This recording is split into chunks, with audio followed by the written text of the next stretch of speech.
Good morning and welcome to Veterans Heartbeat on the Pulse of the Veteran, where we discuss issues of health, happiness, opportunity, and well-being of interest to the veteran community, their families, and the community who honors them. Good morning and welcome to another episode of Veterans Heartbeat, brought to you by River, the Rural Institute for Veterans Education and Research. My name is Jason Zencraft. My co-host Ed Lisowski is here with me, and he is the Executive Director of River.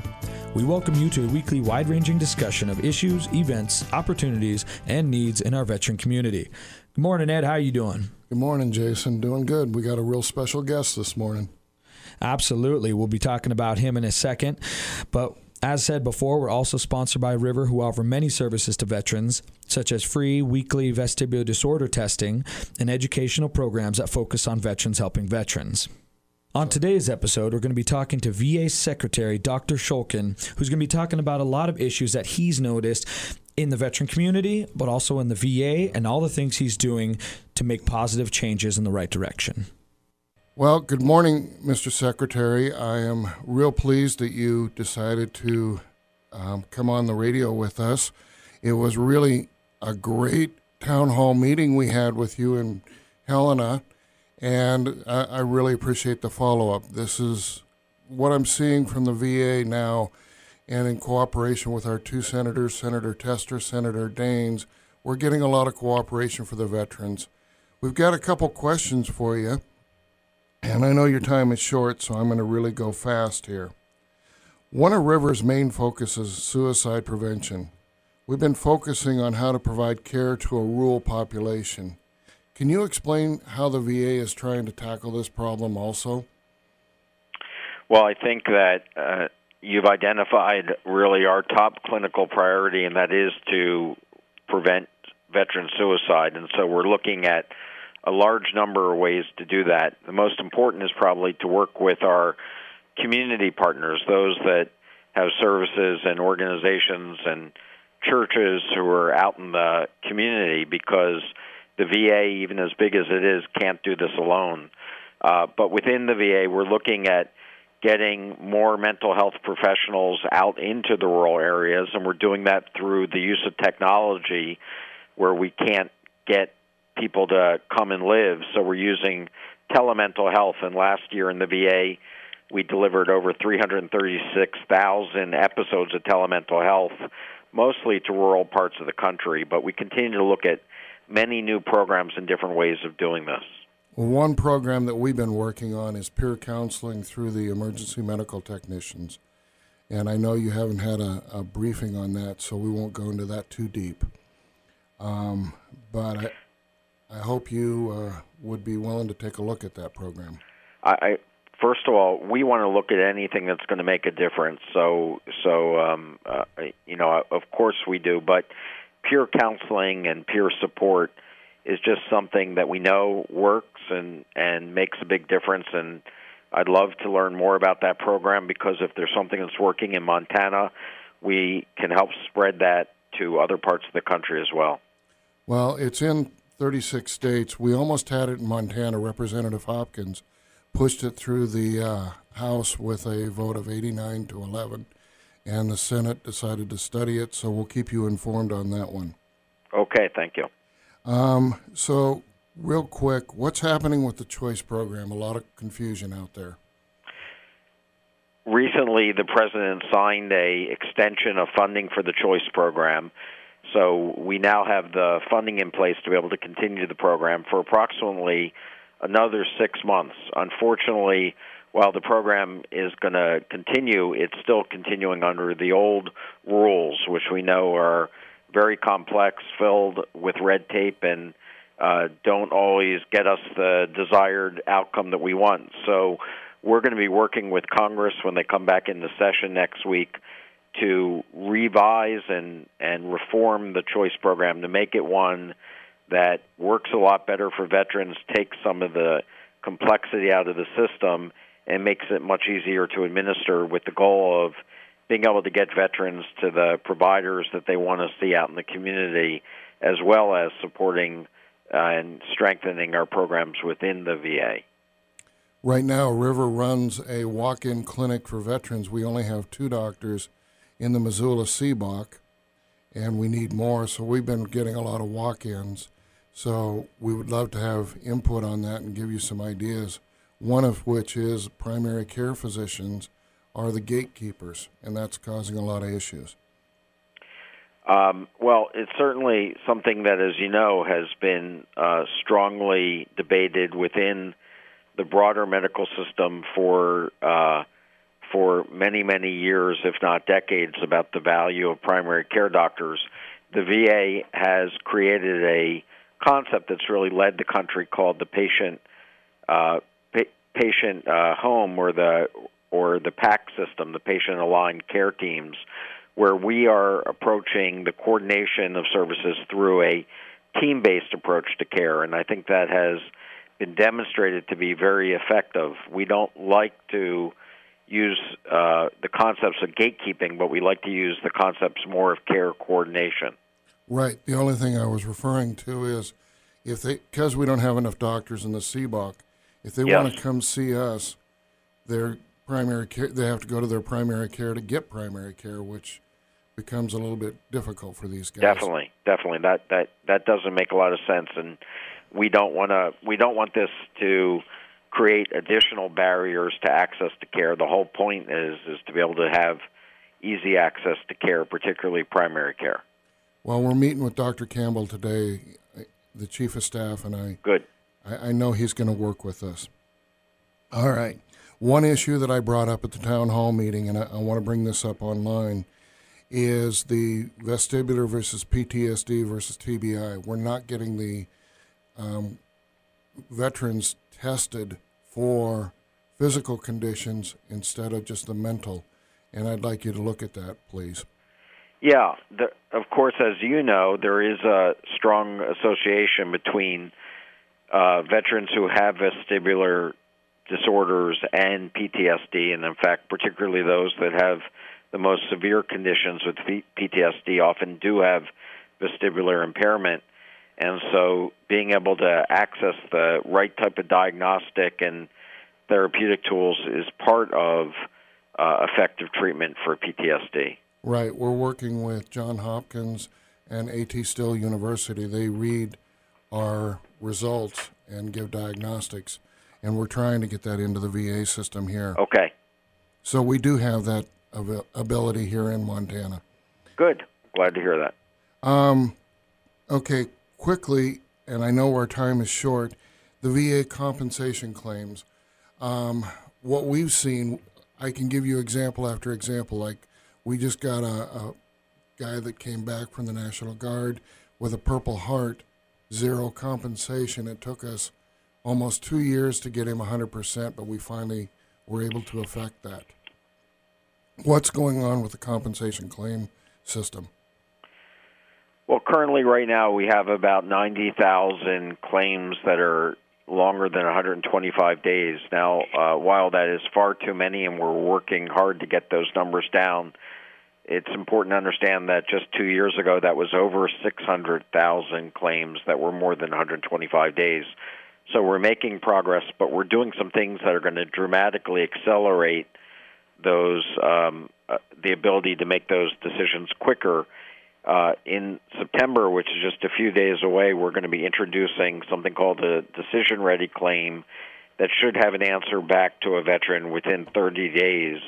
And as we begin to roll that out across the country, you're going to see our timeliness of decisions on these begin to really start coming down significantly.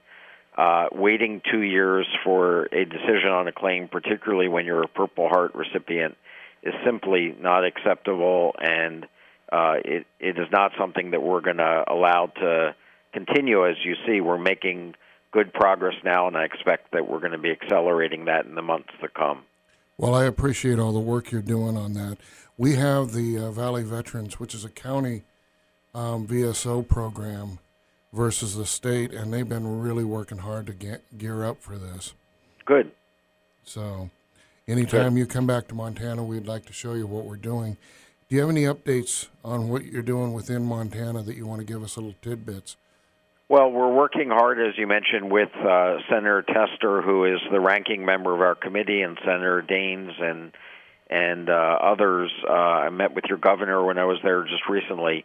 Montana has such a strong commitment with its representatives towards providing services to veterans that we're excited about the work that's going on there. You have great community groups, you have great veteran service organizations, and of course the VAs that offer services in Montana are really improving their performance considerably. I was delighted to see the work that's going on at Fort Harrison, and of course we're trying to provide additional resources so that they can modernize their facilities and provide the types of services, some of which you've been talking about here today.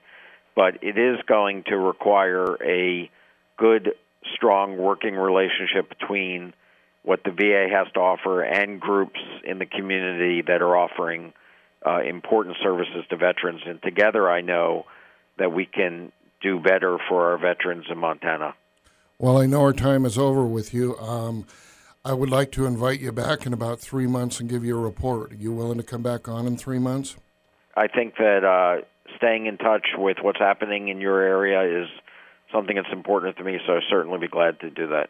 All right. Thank you, Secretary. Okay, right. Take care. Bye-bye. Bye. Well, good job, Ed. That was a good call with VA Secretary Shulkin. He's very receptive. We started off talking about the Helena meeting we had, where people were invited throughout the community, and it was focused on veterans. We had Senator Tester, Senator Daines, and obviously Secretary Shulkin there, and they opened up the floor after short speeches each to what people wanted to hear about, questions they had, concerns they had.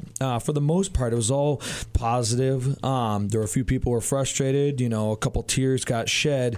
But then Ed had a chance to stand up and give a great speech about everything that we've experienced at River. Do you want to kind of give a summary of what your speech was about there?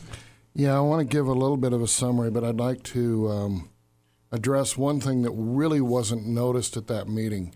There were so many staffers that are the hard-working people that are actually taking care of the vets that were there behind the scenes really trying to help those of us that were talking or those of us that needed help. We had people from Dr. Campbell, who was the chief of staff. We had Dr. Berger. Those people didn't get recognized. We had staffers from Congressman Giaforte's office. So I want to give a shout out to all the staffers, and I apologize we can't recognize all of you, but there is people out there that are trying to do a lot of good things. What I had to say was basically what's going on in the VA system. It's unacceptable that we're losing a veteran officially, one a week, unofficially every 36 hours. We need to cooperate. We need to work together. And that's what was exciting to me about this whole town hall meeting. Shulkin set the tone, and Senator Tester stood up, and he and I have not always had the greatest of relationships, but we were able to come together, shake hands, and move forward for veterans, and I really respect the man for that. Senator Daines has always been in the corner of the veterans. We were able to shake hands. I can tell you that was the most amazing meeting that I've been to in the 5 years that I've been working with veterans in Montana. It was just awesome. Yeah, it was a fantastic meeting. A lot of very, very influential people stood up and gave great testimonies and brought up really, really good issues that, some of them I haven't necessarily heard before, not that take on it. So it was great to get input from the community, and we appreciate everyone who put that on. Another thing that in our interview just now with Secretary Shulkin, he mentioned that mental health professionals are going to be integrated into communities much better in the future. Now, that's something that hopefully they'll be able to use our CVEMT program for. Do you want to give an overview of what this CVEMT program is for those of our listeners who don't understand it? The CVEMT program is based on 36 states have developed community paramedicine based on the EMTs and paramedics. Basically, a paramedic goes through almost 2 years of training to learn to be able to be almost an independent practitioner. We trust them to take babies out of the home in the middle of the night. We trust our EMS personnel to do all kinds of things. Unfortunately, we don't trust them in this state to do something as simple as take a blood pressure for a veteran, and instead we're requiring them to drive all the way, in the case of veterans in Sydney, down to Billings to even get a wound check or something simple. So they don't trust our EMS personnel, and now we're in a study. So fortunately, we have a study going. We're going to prove to them that this program is right. And like the Secretary said, one of the things we wanted to do was peer counseling. And he believes in it. I believe in it. A lot of professionals. And Secretary Shulkin is not only the VA secretary, he's a physician. He knows what the EMS personnel are capable of.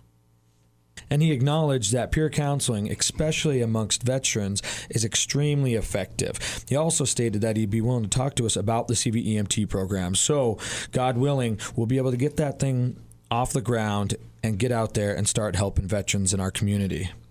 Well, one thing that we got exciting, we've got some news coming up from Dr. Campbell that we'll be discussing on future shows, but we're not ready to disclose it yet. We're going to invite him on to disclose it together.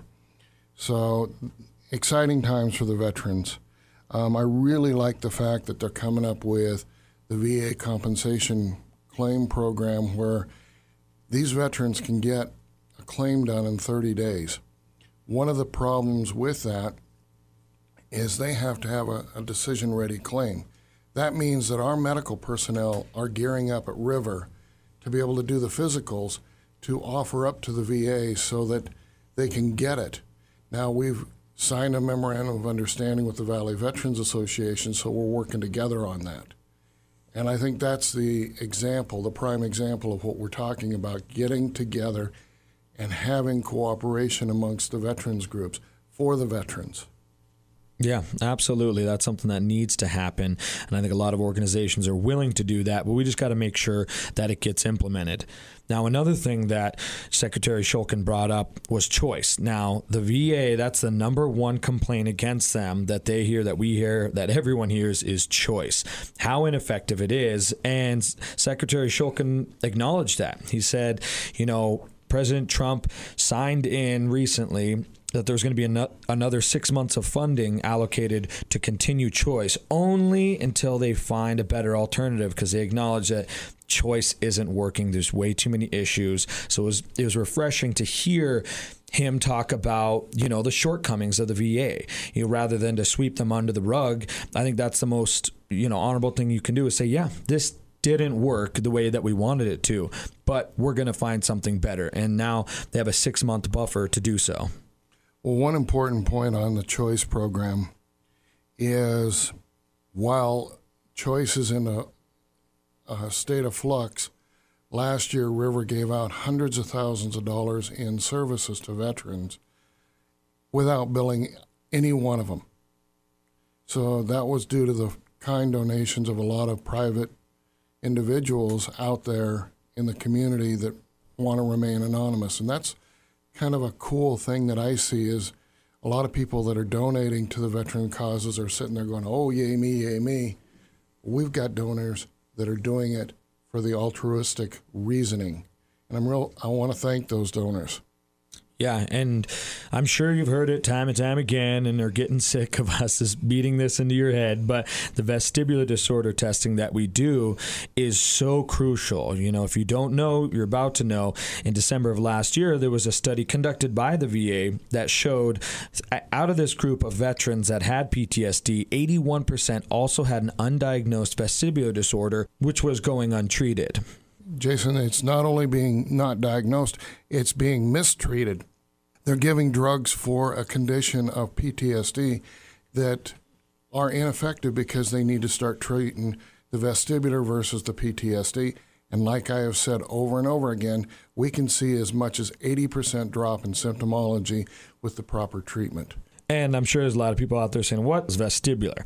Well, what that essentially is damage to the inner ear. There's a lot of systems in there that if are damaged from anything from loud noises to concussive force, that it causes a lot of symptoms, loss of balance, vertigo, nausea. But the symptoms that usually get overlooked and misdiagnosed as PTSD are anger, depression, anxiety. Because unfortunately right now, as stated before, our CBOC only has 2 doctors when we're supposed to have 10. So the doctor, it's not their fault, but they only have 5 minutes, 10 minutes, however long with each patient. So these vets that come in, the doctor is rushed through, looks at these symptoms and says, oh, this is PTSD, here's your drugs. And again, it's to no fault of the doctor. They're just trying to do their best. They really want to help people, but unfortunately, there's just too many veterans out there. So they get this misdiagnosis of PTSD, when in reality it could be instead or as well as of a vestibular disorder. One thing that I want to point out is, on the show we had people from the city running for the city offices come on, and we were talking about how important it was for the city to pony up a little bit of money for a veterans coordinator. The secretary is right. We need to do more than just depend on the VA. It has to be all of us. The city has $184 million. Out of that, they can't come up with $100,000 to do something for the veterans. And I find that interesting. So I'm asking for the city to do something. It's a partnership we need here. We cannot, and Missoula is the epicenter of suicides. We have more suicides in Missoula area than we do the rest of the state, and the state is at the top of the food chain for veteran suicide. And one of the reasons we're losing a lot of veterans out there is the wait time on claims. As we said before, Purple Heart recipient waiting 2 to 3 years in order to get his claim through. Well, that's 2 to 3 years. He's not getting the money, having a hard time working, causing financial crisis, marital distress, issues at home, and it just snowballs because they don't have their claim pushed through. They're not getting the compensation that they deserve. So it was great to hear Secretary Shulkin talk about how the claim time has decreased from 600,000 down to 90,000 claims that are longer than 120 days. So it's good to see such progress, and it's great to hear him acknowledge, yes, that's progress, but we need more progress. And I'm excited to hear about the new system they have that will hopefully get a veteran's claim through in 30 days. That would be nothing short of amazing. Yeah, I know that Dan and Mike from the Valley Veterans Association just came back from a training on the new system, and they're excited, and we're excited. And this is the kind of partnership we need. We can't rely on just everybody or the one government or big government. We got to start pulling up by our bootstraps and moving forward with different organizations such as ours. I know the United Way is helping out with the suicide prevention. They're actually doing some great stuff there. We've had all these people on Veterans Heartbeat. It's amazing what's going to come together. One thing that I want to point out here, Jason, when we started this program with the River program, we didn't think we would even come out of the basement where we started in my house. And to have the secretary on this morning and validate what we're doing, that was so special to me. And to the almost 180 families that I've counseled out there after their loved one has completed suicide, this program's for you. Yeah, thanks for that, Ed. Yeah, I couldn't agree more. I mean, I think those families deserve it. They deserve better, than the hand that they were dealt. Their son or daughter deserve better than what they got. And I think we're moving in the right direction. There's a lot of people that blow smoke and say, oh, I'm going to do all these great things, but then there's no follow through. There's no progress. With Secretary Shulkin and with all the people at the VA, I see all these improvements. I see it moving in the right direction, and I really do believe that they're going to continue they're going to continue to make the progress that they are doing and hopefully save many veterans' lives out there, because they deserve it. They served our country, they risked their life, and some of them paid the ultimate price. You know, when they come home and they complete suicide, I consider that a combat death. And one thing that I am going to say is all the politicians that's been working on this, the 89 in the legislature that voted for us, all the rest of them that are helping us, I want to thank you. There's an army behind us. We may be the front voice. There's so many people behind us, it's not even funny. Wow, that was an amazing episode. We couldn't thank Secretary Shulkin enough for coming on. Great interview, Ed. I'm glad that we were able to have that opportunity with him. And thank you so much for all the listeners out there. We really could not bring it to you without all of your support. It means tremendous amount to us, and we thank you. We also thank you, our main sponsor, River, the Rural Institute for Veterans Education and Research. They have an array of services such as veterans-focused education, a free vestibular disorder clinic, and many more services. Check them out on Facebook or on the web at riverofchange.org. Lastly, we'd like to show our appreciation to all of our veterans. Thank you for serving our country and keeping it safe.